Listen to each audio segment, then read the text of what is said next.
So ito kabibig ha. Ako po. NBI Melvin Matibag sisibakin? Nako. Senator Amy Marcos may panawagan kay BBM. Ay, parang is this a possibility na maging close ulit si Senator Amy Marcos at si BBM dahil lang kay Melvin Matibag?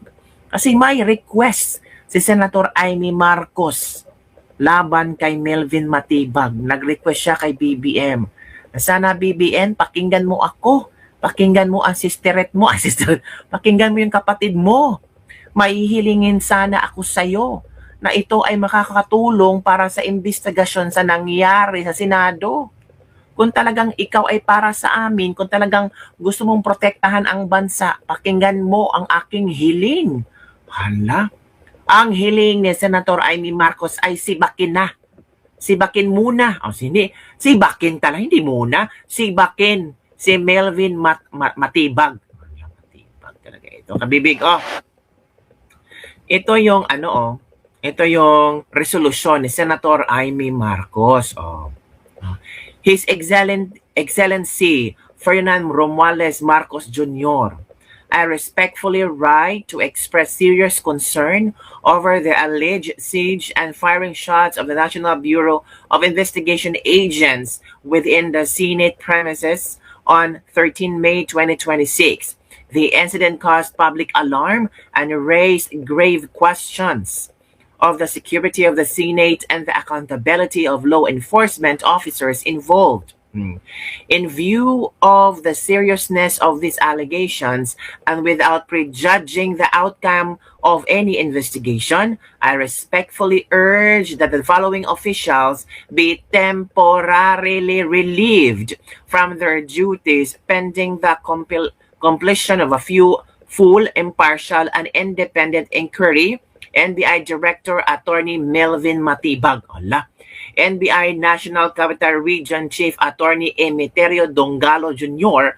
and NBI Organized and Transnational Crime Division Chief Attorney Jerome Bomidiano. Such temporary relief is necessary to preserve the integrity and credibility of the investigation and to remove any appearance of undue influence or impropriety. Naku pong mga kabibig. Si Matibag daw, inconsistent public statement of Director Matibag, including claims that NBI personnel were merely at Sequoia Hotel for the fellowship, despite reports and videos allegedly showing NBI agents or within the Senate premises. This conflicting account make it all the more important that the investigation proceed free from any perceived interference. Thank you for your attention to this matter. With the best regards, I remain, sincerely, Amy R. Marcos. So yun kabibig. Paano kaya ang maging reaksyon nito ni Senator ng President nating si Bongbong Marcos? Bibigyan kaya niya ang hiling ng kanyang kapatid? Bakit naging inconsistent ba ang sinabi ni Matibag? Ano ba nangyari? Ito kabibig ha. Ito yung mga video mga kabibig na lumalabas na ano ba yan? Inconsistent ang mga sinasabi ni Matibag. O ito yung mga sinasabi ni Senator Amy Marcos na kanyang nakuha ding mga impormasyon ito. Ma'am, una-una, wala nga pong taga-NBI dun eh. So wala pong magpapaputok ng baril na taga-NBI po. Wala pong pupunta doon na NBI. Agad nagpaputok ng warning shot si Sergeant at Arms Mau Aplaska. At dahil doon, napilitan ding magpaputok ng warning shot ang NBI agent. Wala mga baril yung mga tao po. Walang baril ang mga taga-NBI. Opo, wala po dahil hindi po kami talaga pupunta ron because that is the agreement and that is the order po.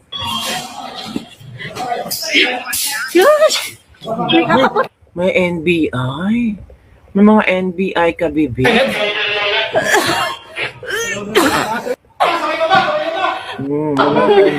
NBI. Tingnan nyo. Kakamutuman. NBI. Hala ka, huli sa akto. Ano yan ka, Bibi? Para yatang, nako po. Long story short, Ito yung story, ito pala yung, yan, kinig tayo kay Senator Alan Peter Cayetano. long story short, kinonfirm ng Sergeant at Arms that he's no longer in the building. I'm waiting for the complete incident report, anong oras umalis. In the meantime, nakausap ko at nag-text sa akin yung kanyang wife. And I told her naman na I will papaabot ko sa Filipino people and sa 13 yung kanyang message. So sa 13, sabi niya, sana wag sayangin yung sakripisyo na ginawa ni Senator Bato. She hopes that we stick together. Tapos eto sabi niya sa akin, good PM sir, in behalf of my family, we would like to thank you and all the other senators for all the support you have done for my husband. At the same time, I'd also like to ask for forgiveness for all the confusion and havoc it has created in the Senate. It is for this reason, I am sure that Ronald made his, in quotation mark, escape. He told me habang tumatagal kasi siya dyan sa loob ay mas nadadamay pa kayo. Alam naming hindi lulusubin ng NBI at CIDG and police o sino pang mga militar ang Senate kung wala siya sa loob. Kaya kahit na gaano siya ka-safe dyan, mas nangibabaw pa rin para sa kanya ang safety ng lahat. Nung umalis ako ng Senate 9 p.m. para umuwi kami sa bahay, last namin na pag-usapan, dyan muna siya mag-stay put. Dyan, yung stay put lang raw siya dyan sa loob kasi safer for him. Total may 72 hours TRO. Nagulat at natakot na lang kami for his safety nung narinig namin na sa labas na siya. Wala sa plano but knowing him, I am sure he took the opportunity nung nagkaguluhan at nagkaputukan na. Oh, yun pala. Pasensya na po sir, mahaba message ko, etc. I really do want to thank you and ask for your forgiveness and understandings. Ito lang ang paraan, hoping you find time to read this message. No? So what I did is I also asked the secretariat, they gave me a report. Up to this point in time, the promise of the NBI director na he will give me at least two things. One, a copy of the warrant officially transmitted because he told me in front of the other senators na sa kotse lang niya. 3 senators were asking na ibigay na niya sa amin, but he looked at me and said, sir, pwede bang formal ko na lang i-submit tomorrow? So that was Tuesday. It's Thursday, we still don't have it.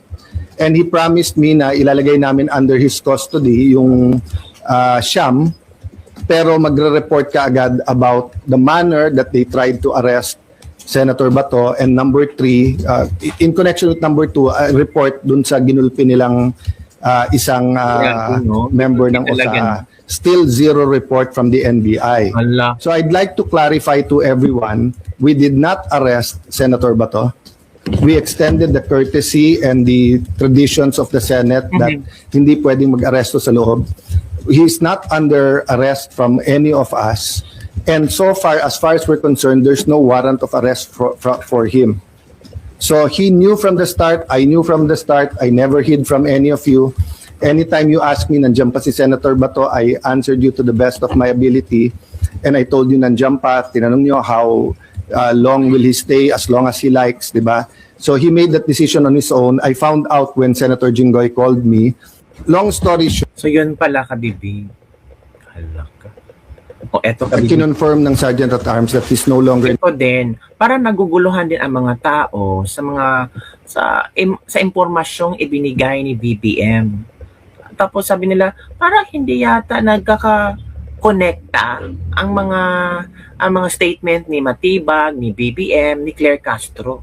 Sabi namin, parang iba, wala ba silang GC para mag-usap sila para alam nila kung ano ang sasabihin? Ito kasi kabibig, watch this video.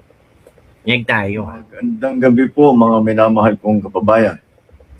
Ako'y nais magbigay ng isang statement tungkol sa mga pangyayari sa Senado ngayong gabing ito. Mga 2 oras kalahati ko na minomonitor ang sitwasyon. At nung una kong nabalitaan na naputukan, ay ang una kong tinawagan ay si Sec. John Vic Remulla.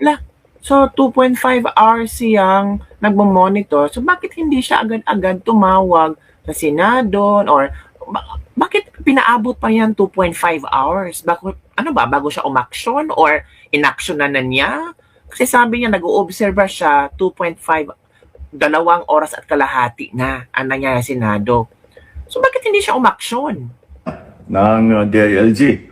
At tinanong ko, magpa-report ka sa mga pulis na nandun na kung may nangyari, kung meron silang ginawa.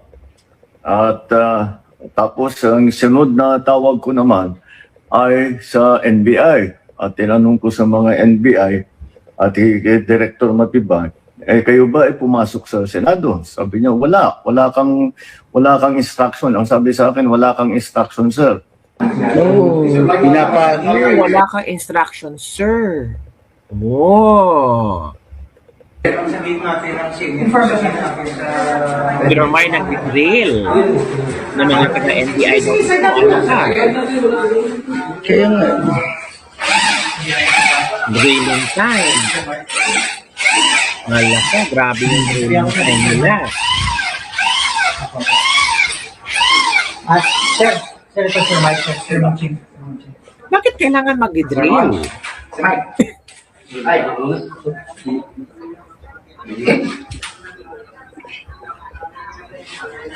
Oo, binanggit na ni Diction, kasama ni Diction team leader ngayon, magdi-deploy sila lahat. So, bakit na nakapag-deploy na?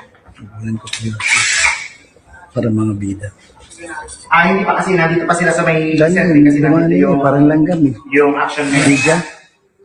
Pero napakita namin yun.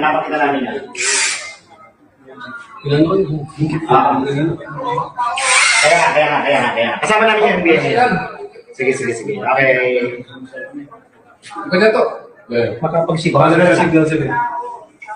Makapagsipa ang mga tamaan ka? Hindi na nila manan. Pinakamanan naman yung pinakamanan. Yan mo na, ibuan mo na isang buwan na, nakaklear mo tayo ng dalawa. Yan ang isa, ibuan mo na. Ibuan mo na, sige na ulit. Sige. Go lang po.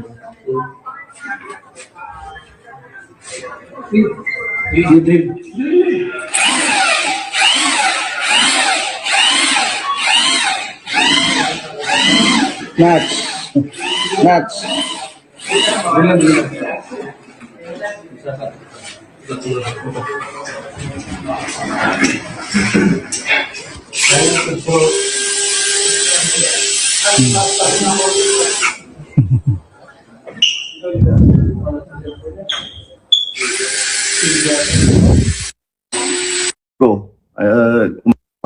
Sinabihan ko nung lumabas yung resolution ng Supreme Court, mga alas 4 yung kaninang hapon, ay sinabi ko, umalis na kayo dyan.